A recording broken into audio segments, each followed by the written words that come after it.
আজ আপনাদেরকে জানাবো আজানের মধ্যে লুকিয়ে থাকা অলৌকিক গণিতের খেলা। আজানের এই অলৌকিকত্ব জানলে আপনি অবাক হয়ে যাবেন।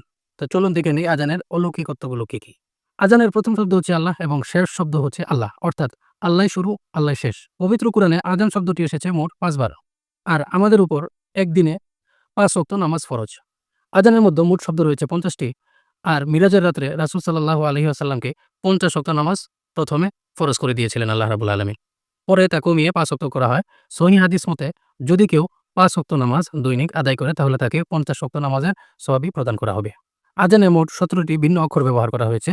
আর আমাদের উপর একদিনে ১৭ রাকাত নামাজ ফরজ করা হয়েছে। ফজরের ফরজ ২ রাকাত, জোহরের ৪ রাকাত, আসরের ৪ রাকাত, মাগরিবের ৩ রাকাত এবং এশার ৪ রাকাত। মোট হচ্ছে ১৭ রাকাত। আল্লাহ শব্দের আলিফ শব্দটি আজানে এসেছে ৪৭ বার, লাম শব্দটি এসেছে ৪৫ বার এবং হা শব্দটি এসেছে ২০ বার। ৪৭, ৪৫ এবং ২০ যদি আমরা যোগ করি তাহলে ফলাফল দাঁড়ায় ১১২।